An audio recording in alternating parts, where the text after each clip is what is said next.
বর্ষাকাল তো চলে এলো। বর্ষাকালের একটা স্পেশাল রেসিপি প্রন পকোড়া নিয়ে আমরাও হাজির হয়েছি মামনির রান্নাঘরে। নমস্কার, আমি সুমি, আর আজকে আমাদের রান্নাঘরে হবে ক্রিস্পি আর টেস্টি এই প্রন পকোড়া। তাহলে চলুন শুরু করা যাক। সবার প্রথমে আমরা এখানে চিংড়ি মাছগুলোকে ভালো করে ধুয়ে পরিষ্কার করে নিয়েছি।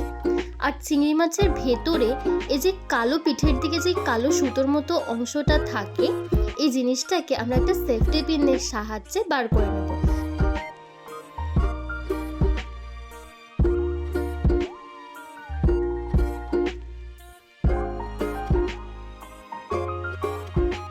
ঠিক সেম প্রসেসে আমরা চিংড়ি মাছের সবই কালো সুতোর মতো অংশটাকে বাদ দিয়ে দিয়েছি।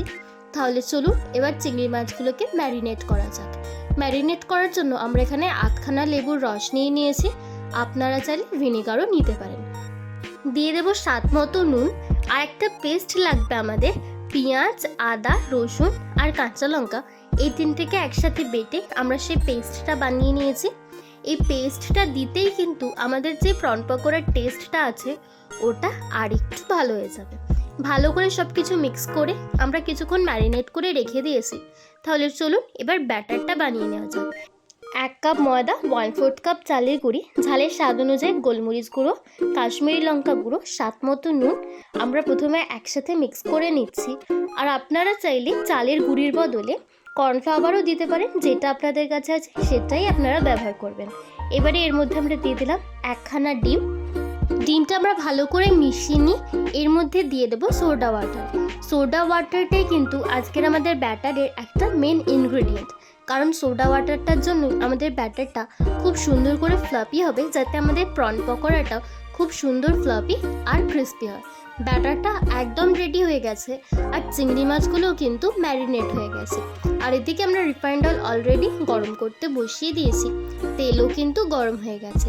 এই ব্যাটারের মধ্যে ম্যারিনেট করে রাখা চিংড়ি মাছগুলোকে ভালো করে কোটিং করে আমরা একে একে ছেড়ে বেশ গোল্ডেন ফ্রাই হওয়া পর্যন্ত ভেজে নেব লো টু মিডিয়াম আঁচে। সব দিয়ে একটা সাইড বেশ গোল্ডেন ফ্রাই হয়ে গেলে উল্টে পাল্টে আমরা আর একটা সাইডও গোল্ডেন ফ্রাই করে নিলাম। ঠিক এই প্রসেসে আমরা সব চিংড়ি মাছের পকোড়াগুলোকে বানিয়ে নিচ্ছি।